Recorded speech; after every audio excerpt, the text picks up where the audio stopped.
नमस्कार साथियों, कैसे हो आप सब? मैं उम्मीद करता हूँ कि आप सभी स्वस्थ होंगे और अपनी तैयारी में अच्छे तरीके से जुटे होंगे। दोस्तों, आज हम पढ़ेंगे क्या?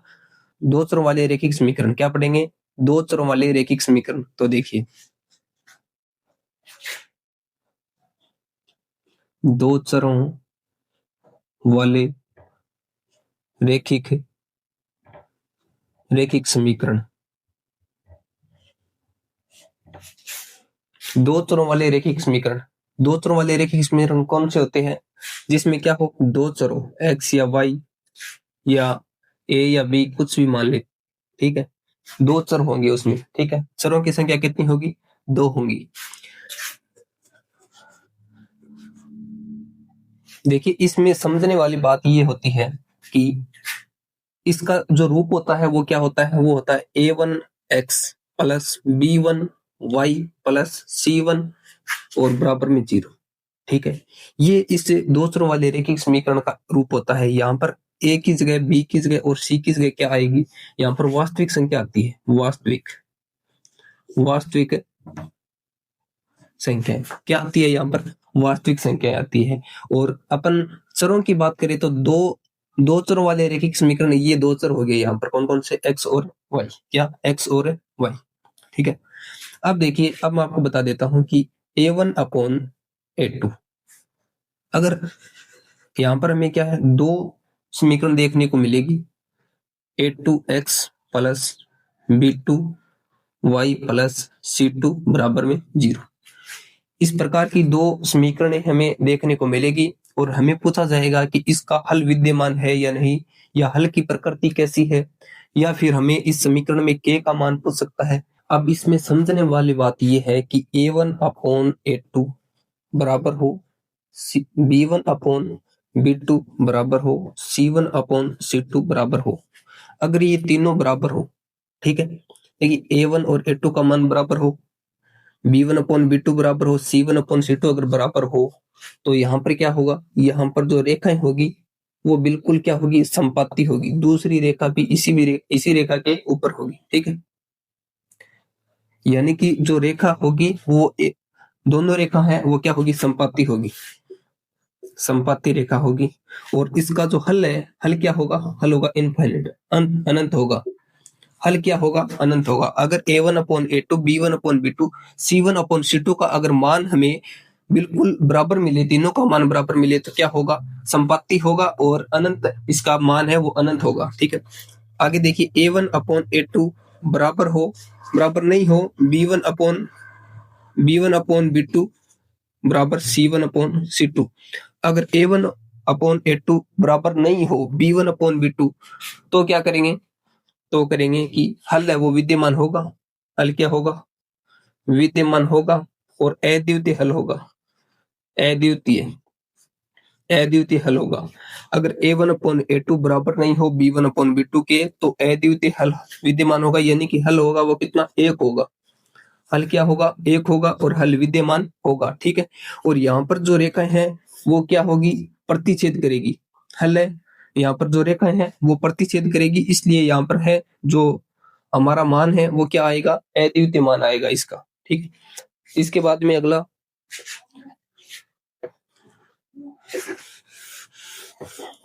इसके बाद में अगला है कि a1 अपॉन a2 बराबर हो लेकिन b1 अपॉन b2 बराबर हो, लेकिन c1 अपॉन c2 बराबर ना हो। c1 अपॉन c2 अगर बराबर नहीं होता है, तो यहाँ पर क्या होगा? यहाँ पर कोई हल विद्यमान नहीं होगा। कोई हल विद्यमान नहीं होगा। क्यों नहीं होगा? क्योंकि यहाँ पर रेखाएं हैं वो समांतर रेखाएं आएगी। ये रेखाएं कभी भी ये रेखाएं मिलेगी नहीं, तो इसलिए हमें कोई मान प्राप्त नहीं होगा। तो कोई हल विद्यमान नहीं होगा, ठीक है। कोई हल विद्यमान नहीं होगा। अगर a1 अपॉन a2 बराबर हो b1 अपॉन b2, लेकिन c1 अपॉन c2 के अगर बराबर नहीं होता है, तो हमें कोई भी विद्यमान हल है वो प्राप्त नहीं होता है। अब एक एग्जाम्पल लेते हैं, देखिए।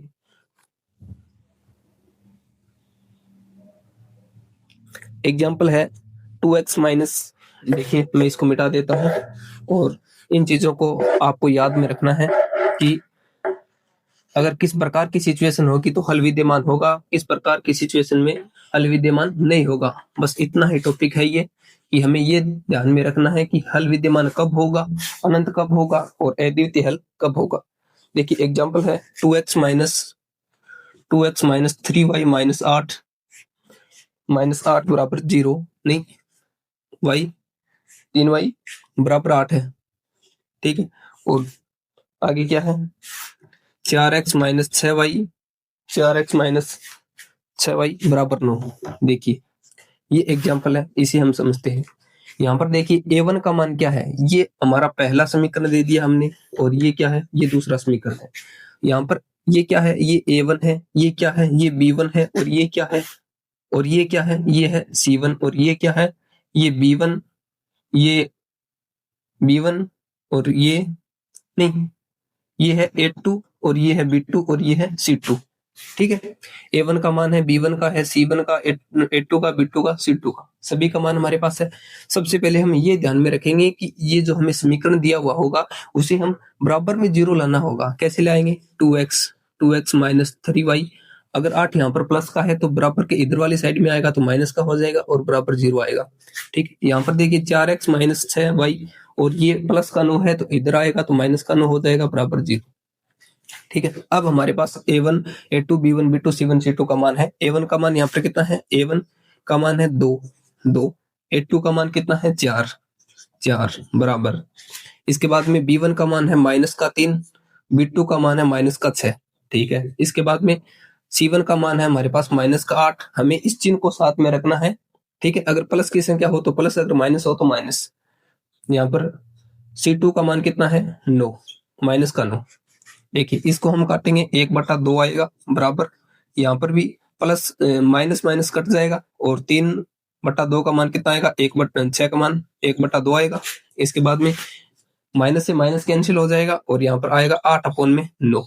यानी कि यहाँ पर कौन सी सिचुएशन है, a1/a2 अपॉन बराबर b1/b2, तो क्या है बराबर है a1/a2 बराबर b1/b2, हमारे पास क्या है बराबर है 1/2 बराबर 1/2, लेकिन c1/c2 क्या है बराबर नहीं है, ये क्या है बराबर नहीं है, यानी कि c1/c2 बराबर नहीं है। तो ये सिचुएशन होगी तो हमें किस प्रकार का मान हमें मिलेगा। देखिए अगर a1/a2 और b1/b2 मिले और c1/c2 हमें ना मिले तो इसका मान क्या होगा, इसका मान होगा, मैं यहाँ मिटा देता हूं,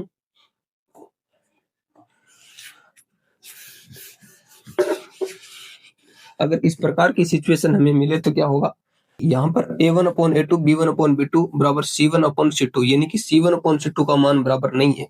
तो क्या होगा, यहाँ पर है वो रेखाएं समांतर होगी और ये रेखाएं कभी भी नहीं मिलेगी, तो यहाँ पर क्या होगा, मान है वो क्या होगा, कोई भी विद्यमान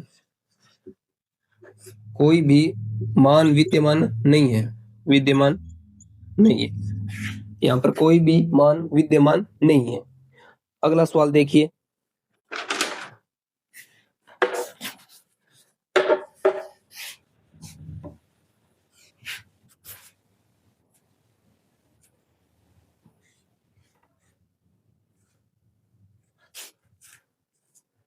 अगला सवाल हमारा है कि kx plus 3y is equal k minus 3, ये पहला समीकरण है। और दूसरा समीकरण हमारे पास है क्या, 12x प्लस के वाई और बराबर क्या है, के वाई बराबर के है। और इसमें क्या पूछ रखा है कि इसका मान है वो क्या है, अनंत है, क्या है, अनंत है। ये हमें दे रखा है कि इसका मान अनंत है, तो हमें क्या करना है, के का मान ज्ञात करना है, इस प्रकार के सवाल 2024 की परीक्षा में भी पूछे गए थे, 2018 में भी ये सवाल पूछे गए थे।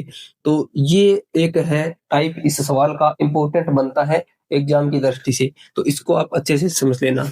देखिए हमें क्या दे रखा है कि इसका मान है वो क्या है, अनंत है। तो हमने क्या पढ़ा था कि a1/a2 A1 अपॉन A2 बराबर B1 अपॉन B2 बराबर C1 अपॉन C2, अगर तीनों का मान हमें बराबर मिले तो ही उसका मान क्या होगा, अनंत होगा। क्या होगा, अनंत होगा। तो देखिए अब यहाँ पर हम चेक करते हैं कि मान हमारा बराबर आता है या नहीं आता है। यहाँ पर देखिए सबसे पहले हमारा काम होगा कि इसको क्या करेंगे, जीरो करेंगे। देखिए के एक्स प्लस 3y माइनस, ये के प्लस का है इधर जाएगा माइनस का हो जाएगा, और ये 3 प्लस माइनस का है तो ये हो जाएगा प्लस का, यानी कि 3 तो हो जाएगा किसका, प्लस का, और के हो जाएगा माइनस का, बराबर 0। यहाँ पर देखिए 12x प्लस में के वाई, और ये के प्लस का है बराबर से इधर आएगा तो माइनस का के हो जाएगा और बराबर 0। अब देखिए A1 A2 B1 B2 C1 C2 का मान हमारे पास है, तो यहाँ पर देखिए A1 का मान कितना है, के है अपॉन में, A2 का मान कितना है, 12 है, और बराबर B1 का मान 3 है, और यहाँ पर देखिए B2 का मान कितना है, के है, बराबर C1 का मान कितना है, 3 माइनस के है, 3 माइनस के है, और यहाँ पर कितना है, माइनस का के, बराबर 0 है। अब हमें देखना है कि ये मान है वो तीनों के तीनों मान हमें बराबर मिलने चाहिए, तभी यहाँ पर क्या होगा, अनंत होगा। हमें क्या करना है, के का मान ज्ञात करना है। के का मान ज्ञात करने के लिए क्या करेंगे, देखिए सबसे पहले हम यहाँ से वज्र गुणा कर लेते हैं। वज्र गुणा करेंगे, वज्र गुणा करेंगे तो यहाँ पर आएगा के स्क्वायर बराबर कितना आएगा, 12 इंटू 3 यानी कि 36। के बराबर हम मान निकालेंगे तो प्लस माइनस 6 आएगा हमारा, ठीक है। क्या आएगा, प्लस माइनस 6 आएगा। यहाँ पर के का मान प्लस माइनस 6 आएगा। देखिए अब मैं यहाँ पर क्या करूंगा, यहाँ पर के का मान रख दूंगा, कहां पर, यहाँ पर रख दूंगा 6 अपॉन में कितना, 12 प्लस माइनस 6 करूंगा, ठीक है, बराबर यहाँ पर देखिए 3 अपॉन में करूंगा क्या, प्लस माइनस 6 करूंगा, equal 3 minus plus minus 6 plus minus 6 upon यहाँ पर माइनस का 6। यहाँ पर देखिए अगर मैं प्लस का 6 लेता हूं तो यहाँ पर आएगा 1/2, यहाँ पर भी आएगा 1/2, ठीक है। यहाँ पर देखिए यहाँ पर माइनस का निशान है तो यहाँ पर 3 माइनस, और यहाँ पर अगर मैं प्लस का 6 लेता हूं तो यहाँ पर 6 अपॉन में कितना, 6, ठीक है, प्लस माइनस 6 3 के, हाँ ठीक है, ठीक है। अब देखिए अगर मैं प्लस का लेता हूं, यहाँ पर 6 लेता हूं तो देखिए 3 माइनस 6 यानी कि यहाँ पर 6 माइनस का है, 1/2 इजिकल 1/2 इजिकल, यहाँ पर आएगा 3 में से अगर मैं 6 निकालूंगा तो कितना आएगा मेरे पास आएगा माइनस का 3, और नीचे क्या है, माइनस का 6, माइनस से माइनस कट जाएगा, 3/6 बराबर होता है 1/2। यानी कि अगर हम के का मान है वो प्लस का 6 लेंगे, ऑप्शन में आपको माइनस 6 जरूर मिलेगा, ठीक है, ऑप्शन में जरूर मिलेगा माइनस 6, क्योंकि आपको यहाँ पर आपके सवाल में थोड़ी गड़बड़ हो सकती है, इसलिए आपको ये ध्यान में रखना है कि प्लस और माइनस दोनों हमें चेक करना है, इसके बाद में ही इस 6 की तरफ जाना है कि प्लस का होगा या माइनस का होगा। तो यहाँ पर के का मान है वो प्लस का 6 होगा, ठीक है। के का मान ज्ञात करने वाला सवाल है वो 2024 में भी पूछा गया और 18 में भी पूछा गया, तो आपसे मैं बता देता हूं, और क्योंकि ये सवाल है, इंपॉर्टेंट सवाल बनता है एग्जाम की दृष्टि से, के का मान ज्ञात करने वाला। तो उम्मीद करता हूं कि आपको ये सवाल अच्छे से समझ में आ गया होगा। अब देखिए हम अगला सवाल करते हैं।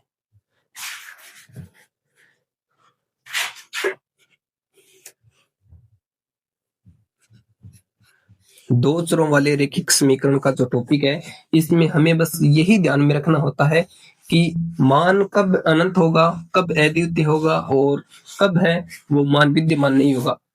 बस हमें मैंने जो 3 आपको स्थिति बताई थी, बस उन तीनों स्थितियों को आपको अच्छे से याद में रखना है, ठीक है, ध्यान में रखना है आपको इनको।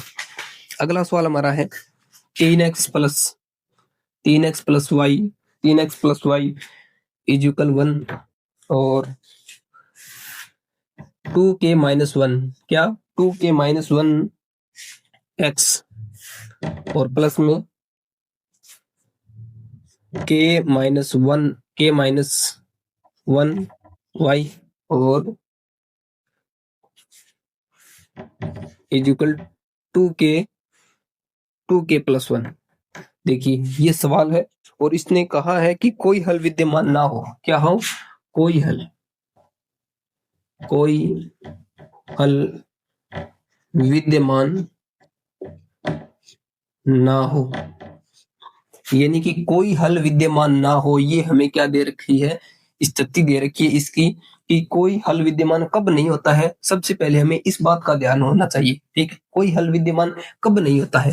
A1/A2 बराबर B1/B2 बराबर C1/C2, ठीक है। अगर ये होता तो क्या होता, अनंत हल होता। क्या होता, अनंत हल होता। अगर A1/A2 B1/B2 बराबर हो लेकिन C1/C2 बराबर ना हो तो क्या होता है, कोई हल विद्यमान नहीं होता है। तो क्या होता है, कोई हल विद्यमान नहीं होता है, कोई हल विद्यमान नहीं होता है।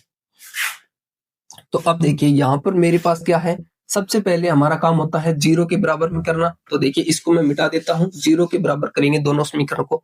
यहां पर करेंगे 3x प्लस में y और -1 बराबर 0, ठीक है। पहला समीकरण हमारा 0 के बराबर हो गया। इसके बाद में देखिए 2k-1 और x प्लस में k-1 y, और ये प्लस का है तो ये इधर आएगा, माइनस का हो जाएगा, यानी कि -2k-1 बराबर हो जाएगा 0। अब देखिए यहाँ पर A1 का मान कितना है मेरे पास, 3 है। A2 का मान इतना है, देखिए x अलग है और ये मान है, ये किसका है, ये A2 का मान है। A2 का मान कितना, 2k-1 इक्वल, यहाँ पर कितना है, y का मान कुछ भी नहीं है तो y का गुणा क्या है, 1 है, तो इसलिए 1 अपॉन में यहाँ पर कितना है, k-1। इसके बाद में यहाँ पर c का मान देखिए, c का मान कितना है, -1, और यहाँ पर कितना है, -2k-1, ठीक है। हमें ये सिद्ध करना है कि A1/A2 B1/B2 तो बराबर है, लेकिन C1/C2 क्या नहीं है, बराबर नहीं है। तभी क्या होगा, कोई हल विद्यमान नहीं होगा। यहाँ पर देखिए k का मान ज्ञात करने के लिए हम क्या करेंगे, इनको वज्र गुणा करेंगे। 3k-3 बराबर 2k-1, ठीक है। इसको मैंने वज्र गुणा किया है। यहाँ पर देखिए 3k प्लस -3 बराबर 2k-1, ये प्लस का है, इधर आएगा तो माइनस का हो जाएगा, यानी कि k बराबर, यहाँ पर ये एक माइनस का और ये बराबर से आगे जाएगा तो किसका हो जाएगा, प्लस का हो जाएगा, तो यहाँ पर हो जाएगा प्लस का 3। तो k बराबर हमारा मान कितना आएगा, 2 आएगा। k का मान कितना आएगा, 2 आएगा। अब देखिए k का मान 2 रखकर देखते हैं, k का मान 2 रखकर देखते हैं। 3/2 का मान, k का मान 2 रखेंगे तो 2 × 2 4, 4 - 1 यानी कि 3 बराबर 1/2 का मान 2 रखेंगे, k का मान तो 2 - 1 यानी कि 1।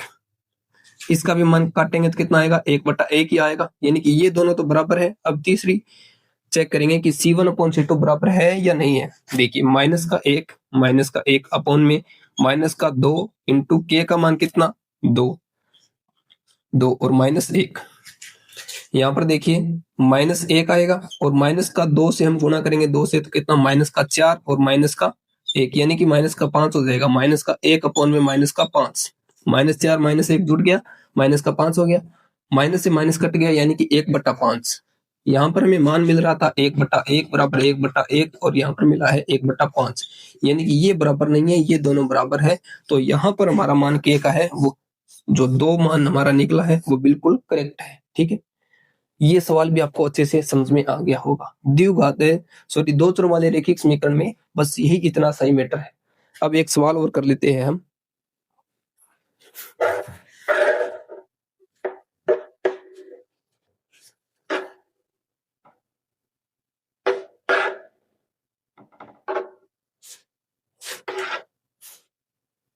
अगला सवाल हमारा है 2x - 3y = 0। 2x - 3y, नहीं सॉरी 8 है यहाँ पर, 8 और 4x - 6y = 9। ये सवाल हमने सेम सवाल पहले भी किया है, लेकिन अब इस सवाल में हमें क्या बताना है, इस सवाल में हमें बताना है कि इसका हल विद्यमान है या नहीं। इस प्रकार से सवाल आ सकता है, हल विद्यमान है या नहीं।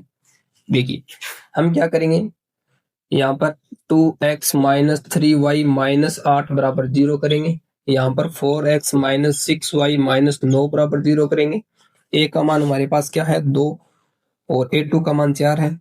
A1/A2 करेंगे तो 2/4 बराबर माइनस का 3/-6 बराबर माइनस का 8 माइनस का क्या करेंगे, माइनस का 9 करेंगे। अब देखिए माइनस से माइनस कैंसिल, माइनस से माइनस कैंसिल, 2/4 यानी कि 1/2 बराबर यहाँ पर भी 1/2 और यहाँ पर 8/9 यानी कि ये बराबर नहीं है, ये बराबर नहीं है। जो सवाल हमने पिछला सवाल हमने किया था ना, उसी टाइप का ये सवाल है। यहाँ पर A1/A2 का मान क्या है, A1/A2 का मान और B1/B2 का मान तो बराबर है, लेकिन C1/C2 का मान है वो बराबर नहीं है। तो यहाँ पर क्या होगा, यहाँ पर कोई हल विद्यमान नहीं होगा। क्या नहीं होगा, कोई हल विद्यमान नहीं होगा, नहीं होगा। ये हमारा टॉपिक दो चरों वाला रैखिक समीकरण आज पूरा हुआ और कल हम दूसरी क्लास में एक नए टॉपिक की शुरुआत करेंगे। हमारा टॉपिक अब अगला टॉपिक होगा अनुपात समानुपात प्रतिशत वाला, वो टॉपिक करेंगे। तो कल हमारा नया टॉपिक है वो होगा अनुपात समानुपात। अनुपात समानुपात को हम अच्छे तरीके से व्यवस्थित ढंग से और बढ़िया लेवल का हम पढ़ेंगे। तो आप इस चैनल को सब्सक्राइब कर दीजिए अगर नए हो तो, और अपने दोस्तों के साथ शेयर भी कर दीजिए।